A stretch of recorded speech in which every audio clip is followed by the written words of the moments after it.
လူမဆောင်သေးဘူးထင်တယ်အမေစားလို့ရပါပြီ class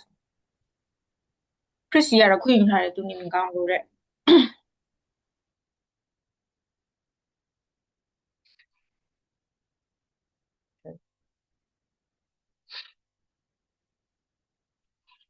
အာခဏလောက်ဆက်ပြီးစတော့ရအောင်နော်ဒီတော့ရှိမှပြောကျေးဇူးတင်တယ်ကျေးဇူးတော်ချီးမွမ်းပါတယ်ဒီညနေခင်းမှာလည်းဒါတို့ညီကောင်မောင်နှမတွေစုဝေးပြီးတော့မှမိသားစု program တွေအတွက်လည်းကျေးဇူးတော်ချီးမွမ်းပါတယ်ဖတ်ချာခင်ဒီနေ့အာ share လုပ်ပြီးတော့ maintenance ဆမှာစအထိမ်းမဲ့လို့ရောက်ရှိတဲ့ပုံမှာကိုလိုကောက်ချပြနေရအောင်ပါအိမ်ငယ်ချင်းမရှိပဲနဲ့စိတ်ကောင်းဝင်စားစွာနဲ့တေချာစွာမြေတိက2000နဲ့စပရိုမှာကြတော့ဖတ်ချာခင်ကျေးဇူးတင်တယ်ကျေးဇူးချီးမွမ်းပါတယ် transmission မှာနဲ့စွတောင်းဆက်ပြီးပါ လေစရမီပြက်နေလို့တဲ့နေကောင်းတဲ့ထင်တယ်နော်အကောင်လုံးကောင်းပါလေအော်ကျွန်တော်ဘက်က line မကောင်းတာလားမသိဘူးချစ်နေတယ်ဟော hello မသိဟောပေါ် ရှင် hello ကြားကောင်းလားပါလေကြားရအော်ဟုတ်ကြားရကိုအဲဒါဆိုအချိန်လေးငက်ွက်သွားချစ်ချက်နေဆန်နေပြီးတော့မှ sharing လုပ်ပေးဖို့အချိန်ပေးပါလေဟုတ်ကဲ့ရှုပ်စွာပေါ့နော်share လုပ်ခွင့်ပေးရပေါ့နော်ဖြတ်ထင်ကိုကျေးဇူးတင်တယ်နောက်ပြီးတော့အချိန်နိုင်ပေးရဆမတို့ဒီgroup အဖွဲ့ကိုလည်း follow up အဖွဲ့ကိုလည်းကျေးဇူးတင်ပါတယ်လို့ဒီနေ့ကျွန်မ share လုပ်ပေးမယ့်အရာကတော့ပေါ့နော်ခေါင်းစဉ်လေးတော့ပေးထားရပေါ့နော်ဒီအရာကိုဖြာအုပ်စုချင်းဆိုပြီးတော့ခေါင်းစဉ်ပေးထားပါတယ်အခြေပြုကျမ်းစာလေးလည်းရှိရပေါ့နော်ဒီကျမ်းစာပိုက်ကိုအရင်ဆုံးဖတ်ပြချင်ပါတယ်16ခုမြောက်သောစာလံအပိုင်ငယ်8မှ17ငါသည်ထာဝရဘုရားကိုအစဉ်မပြတ်မျက်မှောက်ပြု၏အကြောင်းမူကားငါလက်ရပါ၌တရှိတော်မူသည်ဖြစ်၍ငါသည်လှုပ်ရှားခြင်းမရှိရထိုကြောင့်ငါစိတ်နှလုံးသည်တာယာခြင်းငါဝိညာဉ်သည်လည်းရှင်လန်းခြင်းရှိ၏ထိုမှတပါငါအသားသည်မျောလင်းလျက်ခြင်းဝလိမ့်မည်အကြောင်းမူကားကိုတော်သည်အကျွန်ုပ်၏ဝိညာဉ်ကိုမယနာနိုင်ငံ၌ပြစ်ထားတော်မမူကိုတော်၏အသက်ရှင်သောသူအားလည်းပို့ဆက်ခြင်းကိုရှိစေတော်မမူဘဲလေအသက်ရှင်ခြင်းလမ်းကိုပြညွှန်တော်မူလိမ့်မည်အထံတော်၌ဆုံလင်သောဝမ်းမြောက်ခြင်းအခွင့်နှင့်လက်ရတော်နားမှာအစဉ်အမြဲပျော်မွေ့ခြင်းအခွင့်ရှိပါ၏။ကြောက်ခုမြောက်သောဆာလံအပိုင်ငယ်8မှ17ပေါ့နော်။ဒီကျမ်းပိုက်ကပေါ့နော်ဒီဖျားရဲ့ဖျားနားမှာကျမတို့တွေကဖျားကတာကျမတို့နဲ့အတူတူရှိရဲ့ကျမတို့နဲ့ရှိရဲ့ဆိုရင်ပေါ့နော်စိတ်နှလုံးသားရခြင်းနေနောက်ပြောဝိညာဉ်ရှင်လန်းခြင်းနေဒီအရာတွေရှိလိမ့်မယ်ဆိုပြီးတော့ဒီကျမ်းပိုက်ကပြောထားတာနောက်ပြီးတော့ဖျားကသူနဲ့တာကျမတို့အတူရှိမယ်ဆိုရင်ကျမတို့ရဲ့အသက်ရှင်ခြင်းလမ်းတွေကိုလည်းသွားပြညွန်ပေးမယ်ဆိုပြီးပြောထားတဲ့ကျမ်းပိုက်လေးဖြစ်တယ်ပေါ့နော်ကျမကဒီအရာလေးကိုပြောပြဖို့အတွက်ကိုဒံယေလအကြောင်းလေးနဲ့ပြောပြချင်တယ်ပေါ့နော်ဒံယေလအကြောင်းလေးနဲ့ကျမဒီအရာကိုပြောပြချင်ပါတယ်ဒံယေလအကြောင်းကိုတော့အကုန်လုံးဒီပါတိတယ်ပေါ့နော်ဒါပေမဲ့ဒံယေလအကြောင်းကိုကျမကသူ့ရဲ့အစအနေပြန်ပြီးတော့နည်းနည်းပါးပြောပြမယ်ပေါ့နော်ဒံယေလဒံယေလမလာခင်မှာပေါ့နော်ဒီဒံယေလဆိုတဲ့အကြောင်းအရာဒံယေလဆိုတဲ့လူကိုဖျားသခင်ကမပြခင်မှာဆိုရင်ဒီယူရရှင်ဘုရင်ဆိုတဲ့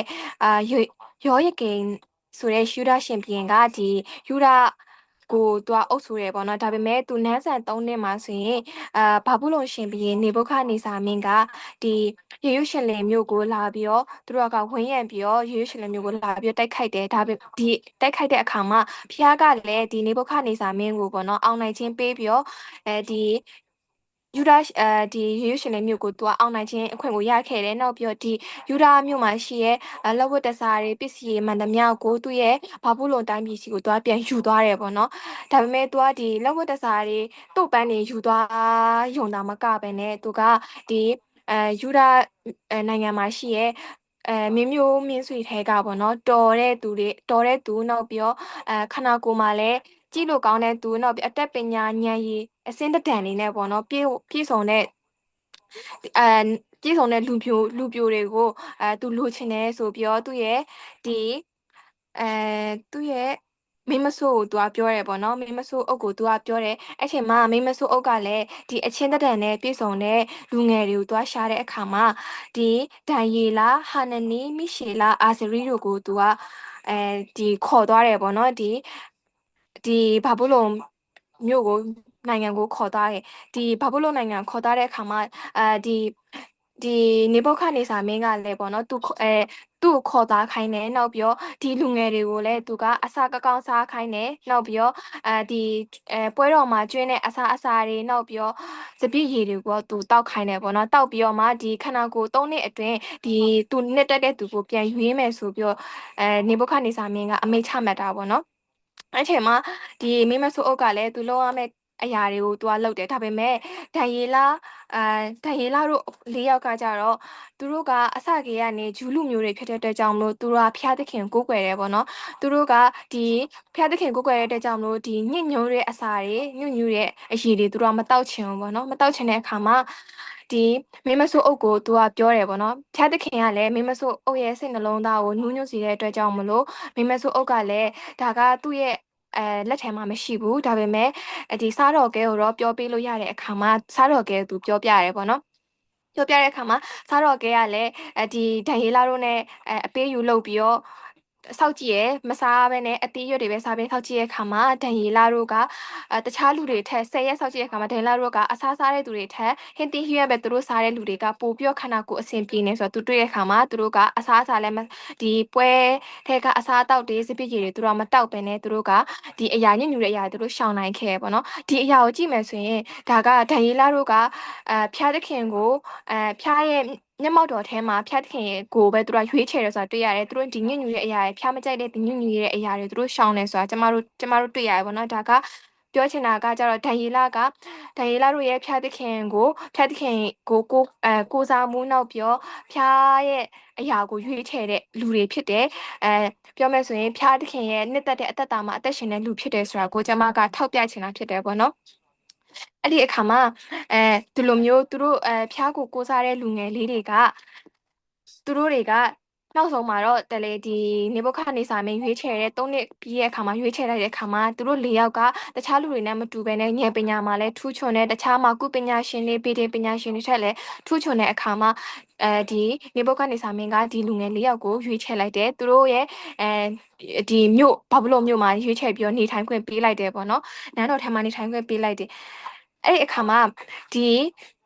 နေဘုခဒ်နေဇာမင်းကပေါ့နော်နှစ်ကြာပြီးတော့အခါမှာသူ92နှစ်ကြာခံမှာသူအိမ်မက်တယ်ပေါ့နော်အိမ်မက်ကဘယ်လိုလဲဆိုတော့ तू အိမ်မက်တဲ့ခါမှာဒီအရာကို तू မသိဘူးနောက်ပြီးတော့ဒီအရာကအနှင်းငယ်သူ့အတွက်စိတ်နေထိုင်လို့မကောင်းဘဲနဲ့ तू စိတ်ပင်ပန်းရတယ်ပေါ့နော်ဒီအရာအတွက် तू နေလို့မကောင်းထိုင်လို့မကောင်းဖြစ်တယ်နောက်ပြီးတော့အိတ်လို့လည်းမပြောဘူးဒီအရာတွေကြောင့် तू ကဒီအိမ်မက်ရဲ့အတိတ်ဘယ်ကိုပြန်ဖို့အတွက်ဆိုပြီးတော့ဒီအိမ်မက်နဲ့ပြန်တဲ့သူတွေနောက်ပြီးတော့ဘီဒင်စီယာတွေထပ်ပြီးတော့မာကုပညာရှိတွေထပ်ခေါ်ပြီးတော့အနက်ကိုပြန်ခိုင်းတဲ့အခါမှာဒီအနက်ကိုပြန်ဖို့ကိုလိုတယ်ပေါ့နော်မပြန်ဘူးဆိုရင်ပြန်ရမယ်တကယ်လို့မပြန်နိုင်ဘူးဆိုရင်မင်းတို့ရဲ့အိမ်တွေကိုနောက်ချီးပုံဖြစ်စေမယ်နောက်ပြီးတော့မင်းတို့ကိုလည်းဒီအပိုင်းပိုင်းဆင်းတက်မယ်ဆိုပြီးတော့ဒီဘရင်ကနေဘုခဒ်နေဇာမင်းကအဲ့လိုမျိုးပြောတယ်ဒါပေမဲ့ဒီမာကုပညာရှိတွေကပြောရပေါ့နော်အိမ်မက်ကိုမပြောပြဘူးဆိုရင်ကျွန်တော်တို့ဘယ်လိုလုပ်ပြန်နိုင်မှာလဲဆိုပြီးပြောတယ်ဒါပေမဲ့သူကအရှိမနေဘုခဒ်နေဇာမင်းအရှိမမင်းတို့ကိုဒီလိုမျိုးလုပ်မယ်မပြန်နိုင်ဆိုဒီလိုမျိုးလုပ်မယ်ပြောထားလိုက်တဲ့အခါမှာဆိုရင်ဒီမာကုပညာရှင်တွေကလိန်လို့ရတယ်ပေါ့နော်ဒါကြောင့်မလို့ဘရင်ကငါအဲ့လိုမျိုးတကယ်လို့ဒါအိမ်မက်ပြလိုက်မယ်ဆိုရင်မင်းတို့ရဲ့ကောက်ကျစ်တဲ့အကြံဉာဏ်နဲ့ငါ့ကိုတခြားအရာတွေပြောမယ်ဆိုရင်ဘယ်လိုလုပ်မလဲဆိုပြီးနေဘုခဒ်နေဇာမင်းကပြောတဲ့အခါမှာဒီမာကုပညာရှင်တွေကလည်းပြန်ပြောရပေါ့နော်ကျွန်တော်ကိုတော့အရှင်ရဲ့အိမ်မက်ကိုဘယ်သူမှပြန်နိုင်မှာမဟုတ်ဘူးဆိုပြီးတော့ဒီမကုပညာရှင်တွေကအဲ့လိုပြန်ပြောတဲ့အခါမှာနေဘုခဒ်နေဇာမင်းကအယံကိုစိတ်ဆူသွားပြီးတော့သူကဒီပညာရှင်တွေအကုန်လုံးကိုသူဖယ်ရှင်းမယ်ဆိုပြီးတော့သူ့ရဲ့ကိုရန်တော်မူကိုသူကအမိတ်ပေးလိုက်တယ်ပေါ့နော်ကိုရန်တော်မူအာယုကိုသူအမိတ်ပေးလိုက်တယ်အဲ့ခါမှာဒန်ယေလတို့ကလည်းကြားသွားတယ်ဒန်ယေလတို့ကကြားသွားတဲ့အခါမှာဒီအရာကိုလည်းသိသွားတဲ့အခါမှာသူကနန်းတော်ထဲဝင်ပြီးတော့ဒီအနက်ကိုသူပြန်ပါမယ်ဆိုပြီးတော့သူကရှင်ဘုရင်ကိုရှောက်လိုက်တယ်အဲ့ချိန်မှာချိန်နဲ့နိုင်တော့သူ့ကိုပေးဆိုပြီးတော့သူကပြောလိုက်တယ်ပေါ့နော်အဲ့ခါမှာဒန်ယေလကအဲ့လိုပြောပြီးတော့သူ့ရဲ့တငယ်ပြန်အိမ်ကိုပြန်လာတဲ့အခါမှာသူ့ရဲ့တငယ်ချင်းရှာဒရက်မေရှက် အဖေတနေကောကိုသွားပြန်ပြောပြရပေါ့နော်သူတို့ပြောတဲ့ပြန်ပြောပြပြီးတော့သူတို့ကဘာမှမလုပ်နိုင်ဘူးဒါကြောင့်မလို့ဒီအိမ်မက်ကိုသူတို့တီးဖို့ရန်အတွက်ဖျားသခင်စီကနေဆူတောင်းပြီးတော့ငါတို့အိမ်မက်ကိုတီးဖို့ရန်အတွက်ဆူတောင်းရမယ်ဆိုပြီးသူတို့ပြောတဲ့အခါသူတို့အချင်းချင်းပြောပြီးတော့သူတို့တွေဆူတောင်းကြတယ်ဒီလိုမျိုးဆူတောင်းတဲ့အခါမှာဖျားသခင်ကသူတို့ကိုဒီအိမ်မက်ကိုဖွင့်ပြတယ်ဖွင့်ပြပြီးတော့ဒီအိမ်မက်ကိုဖွင့်ပြပြီးတော့ဒီအနက်ကိုလည်းဘုရားသခင်ကသူတို့ဖွင့်ပြခဲ့တယ်ပေါ့နော်အဲ့ဒါနဲ့ဒံယေလကဒီနေဘုခဒ်နေဇာမင်းကြီးကိုသူကဒီအိမ်မက်အတိတ်ဘယ်တွေကို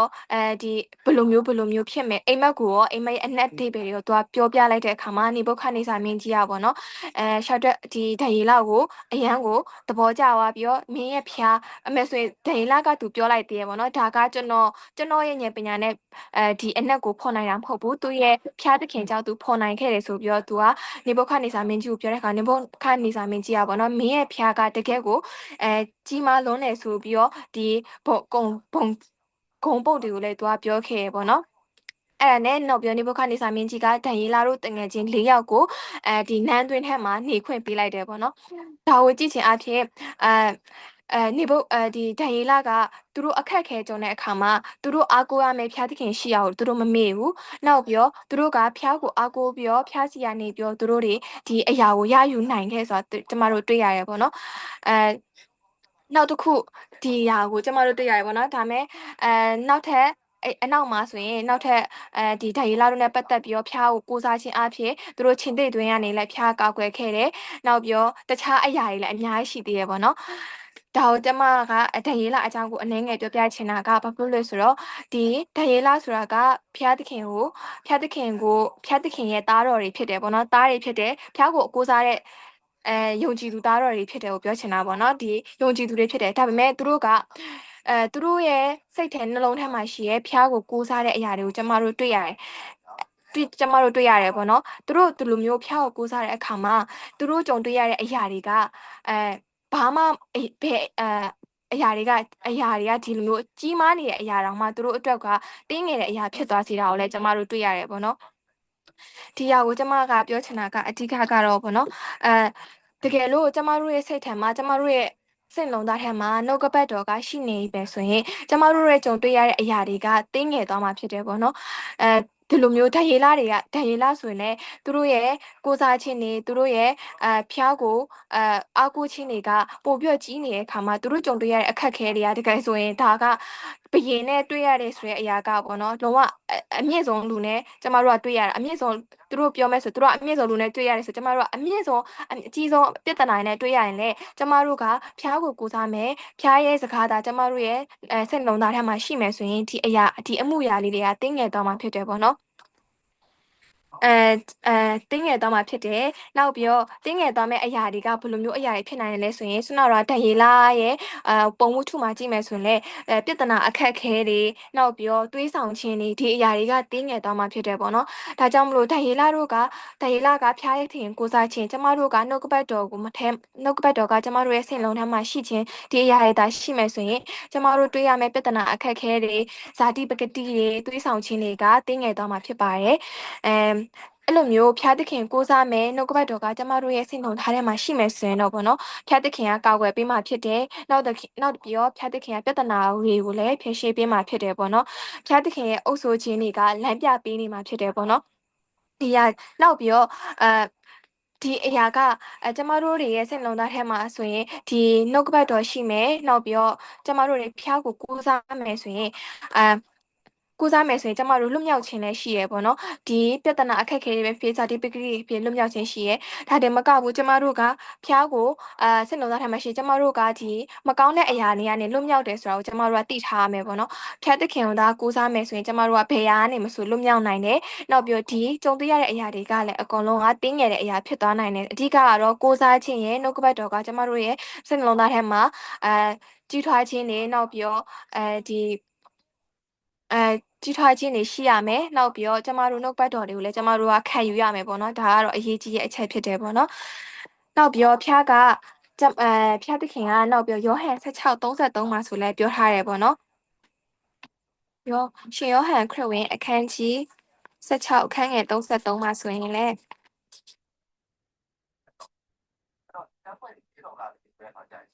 တင်တို့သည်ငါ့ကိုအမိပြု၍ငင်သက်ခြင်းရှိစေခြင်းကဤစကားကိုငါဟောပြောပြီးတင်တို့သည်လောက၌ဆင်းရဲဒုက္ခကိုခံရကြလိမ့်မည်သို့တော်လည်းမစိုးရင်ကြနှင့်ငါသည်လောကကိုအောင်ပြီဟုမိန့်တော်မူ၏ကျမတို့ကိုးကွယ်တဲ့ဖခင်ကလောကကိုအောင်တဲ့ဖခင်ဖြစ်တယ်ပေါ့နော်ဒါကြောင့်မလို့ကျမတို့တွေကြုံတွေ့နေတဲ့အရာတွေကိုကျမတို့ကဖျားသခင်ကိုပြောပြဖို့နောက်ပြောဖျားပြောတဲ့နှုတ်ကပတ်တော်တွေကကျမတို့ရဲ့နှလုံးသားထဲမှာအမြင့်အမြင့်တွယ်ပြီးတော့ရှင်ကြီးထွားနေဖို့ဒါကျမတို့ကလိုအပ်တယ်ပေါ့နော်ဒီຢာတွေဒါရှိနေတယ်ဆိုရင်ကျမတို့ကြုံတွေ့ရတဲ့ပြဿနာအခက်အခဲတွေအရာအလုံးကတင်းငယ်တဲ့အရာဖြစ်ပြီးတော့ကျမတို့တွေကဒီအရာတွေအလုံးကိုအောင်နိုင်တယ်ဆိုတာကိုကျမတို့ကကြုံတွေ့ခံစားရမှာဖြစ်တယ်ပေါ့နော်ဒါကလည်းကျမရဲ့အတ္တထဲမှာတကယ်ကိုသိရှိနားလည်ပြီးတော့တကယ်သိသွားတဲ့အရာပေါ့နော်ဖျက်သခင်ကကျမကိုစကားပြောတဲ့အရာကိုကျမကပြန်ပြီးတော့ sharing လုပ်ခြင်းဖြစ်တယ်ပေါ့နော်အခုကျမတို့ကြုံတွေ့နေရတဲ့လူငယ်တွေပဲဖြစ်အသက်ကြီးပိုင်းနဲ့ဖြစ်ဒီလောကမှာနေထိုင်သူတွေကျမတို့အသက်မသေးခင်ထိကျမတို့ကပြဿနာတစ်ခုပြီးတစ်ခုနောက်ပြီးတော့challenge တစ်ခုပြီးတစ်ခုနောက်ပြီးတော့ဒီလိုမျိုးဒီလိုမျိုးစိတ်စိတ်အဆင်မပြေတာတွေရောနောက်ပြီးတော့ပညာရေးမှာကောစီးပွားရေးမှာကောဒီလိုမျိုးအရာတွေကျမတို့ကကြုံတွေ့နေရအောင်ပါပဲပေါ့နော်ဒီလောကမှာနေတွေ့ဒါပေမဲ့ဒီကြုံတွေ့လာတဲ့အရာတစ်ခုချင်းစီတိုင်းကိုကျမတို့ကအောင်နိုင်တယ်ဆိုတော့ကျမတို့အမြဲတမ်းမှတ်ထားဖို့လိုရပါတော့။ဘာဖြစ်လို့ဆိုတော့ကျမတို့ကဖျားရဲ့သားသမီးတွေဖြစ်တယ်။ဖျားအုပ်ဆိုခြင်းရှိတယ်။ဒီလိုဖျားအုပ်ဆိုခြင်းရှိဖို့ကလည်းကျမတို့ရဲ့စိတ်လုံးသားထဲမှာနှုတ်ကပတ်တော်ရှိရမယ်။ဖျားကိုအားကိုးစားရမယ်ပေါ့နော်။ယုံကြည်ခြင်းလည်းရှိရမယ်။ဒါတွေကိုကျမတို့ကသိပြီးကျမတို့ကတကယ်ပဲသဘောပေါက်ပြီးဆိုရင်တော့ဖျားရဲ့အုပ်ဆိုခြင်းတွေကိုကျမတို့ရရှိမှာဖြစ်တယ်။ဖျားရဲ့လမ်းပြမှုတွေကျမတို့ရရှိမှာဖြစ်တယ်။ဖျားကကျမတို့ကိုပျော်ရွှင်စေမှာဖြစ်တယ်။ကာကွယ်ပေးမှာဖြစ်တယ်ပေါ့နော်ဒီအရာအဖြစ်အားလုံးကိုshare လုပ်ပြချင်ပါတယ်လို့ဒါနသူရဲ့စတန်မှာဖြတ်သင်ကောင်းကြည့်ပြပါစေ မင်း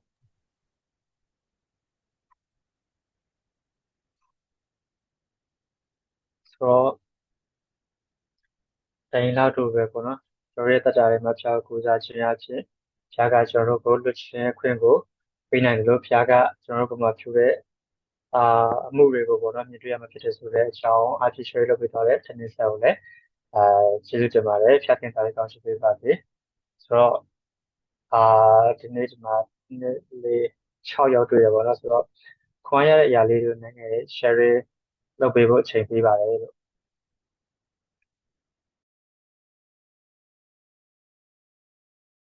တရား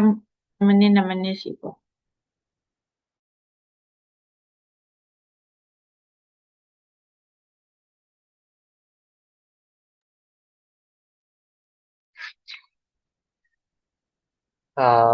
ဆိုတော့မိုးသိပ်အဆင်ပြေလား ခဏလေးတော့ကိုပြီးပြောပေးမယ် โอเคပါဆိုတော့စတဲ့ ဘာကိုခွာရလဲဆိုတော့နော်ဒေလာတော့အဲ့လိုသူများရဲ့ဂျားတဲ့ကိုရောက်သွားတဲ့အခြေအနေမှာတော့မှဖះကိုဘယ်တော့မှအဲ့လိုမစွန့်ပစ်တော့ဘူးကွာဖះနဲ့အတူရှိနေရဆိုတော့ခွာရပါတော့အခုလက်ရှိမှာလည်းကွာဘယ်လိုခံစားနေရလဲဆိုတော့တစ်ခါလေကြရင်လည်းအဲ့လိုဖះနဲ့ဝေကွာတော့မဲ့အချိန်တွေလည်းရှိတယ်အဲ့လိုဟိုးရင်တော့ဆိုရင်လည်းကြုံခဲ့ရတယ်ပေါ့နော်အဲ့အချိန်တွေမှာဆိုကိုကဘာလို့အဲ့လိုတစ်မျိုးကြီးဖြစ်နေရဲ့အဲ့လိုဘယ်လိုပြောရလဲတယောက်တည်းဖြစ်နေရအာတော့ရတာလည်းအဲ့လိုတစ်ခုခုလုပ်ပြီးဆိုရဆိုတစ်ခုခုလုပ်ပြီးသွားပြီးဆိုရင်လည်းဟာဒါကလုံးလိုက်ကောင်းပါမလားအဲ့လိုတေးချာနဲ့ confidence ရှိမလုပ်နိုင်ခဲ့ဘူးเนาะအဲ့လိုအခြေအနေတော့ဆိုရင်ဒါပေမဲ့အခုနောက်ပိုင်းဖះနဲ့ပြန်ပြီးတော့အချိန်မှန်လာတဲ့အချိန်တွေအခါတွေမှာဆိုရင်ဖះအမြဲတမ်းစကားပြောတယ်ကိုဘာလုပ်ရမလဲဆိုတော့ကိုတခုခုလုပ်တော့မယ်ဆိုရင်လည်းဖះအဲ့လို confidence ကိုပေးရပါတော့အဲ့လိုကြောက်တဲ့စိတ်တွေကိုလည်းဖះဖယ်ရှားပေးတယ်ပြီးရင်နေ့စဉ်နေ့တိုင်းဆိုရင်လည်းအဲ့လိုဟာဒီနေ့ကျရင်ဒီနေ့မှာဘယ်ဟာတွေဘယ်လိုမျိုးတွေနဲ့ကြုံလာမလဲဆိုပြီးတော့ဘယ်လိုမျိုးတွေကိုရှောင်ရမလဲဆိုပြီးတော့ဖះခွိုင်းထိုင်တဲ့စကားပြောပါတော့အဲ့ချိန်မှာဆိုရင်ကိုကလည်းပြန်ပြီးတော့ဒါတွေကိုဆင်ခြင်နိုင်တယ်ပေါ့နော်အဲ့အတွက်ကြောင့်အဲ့ဒါလေးကိုခွန်အားရပါတယ်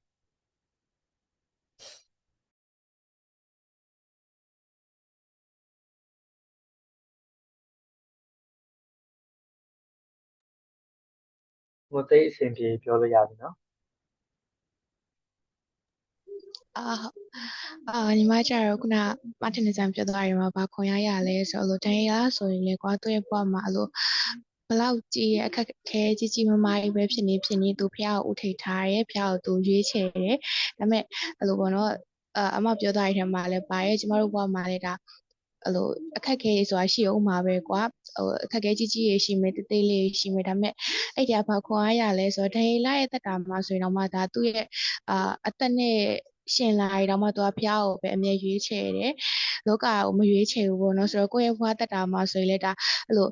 မနေ့စောစီဆိုခွိုက်တိုင်းယူမလားကိုယ်အလုံးလုံးမလားမနေ့ပိုင်းမြူခဲ့လေညနေပိုင်းမှာဆိုရင်ရောခွိုက်တိုင်းယူမလားချအလုံးမလားဆိုရင်လည်းခွိုက်ထိုင်းကဒါယူလို့ရပဲငါအခုဒါမလုပ်လို့ရှိရင်ငါနောက်ကျသွားတော့မှ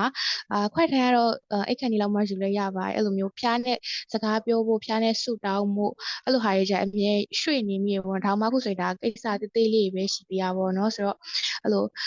ကိစ္စတေးသေးလေးမှာပဲဖြစ်စေကြီးကြီးလေးမှာပဲဖြစ်စေကိုယ့်အတွက်မဟုတ်ဘဲနဲ့ဖျားအတွက်ကိုဖျားကိုပို့ပြီးတော့မှရွေးချယ်ဖြစ်ဖို့ပေါ့เนาะအားလေးခွန်ရပါတယ်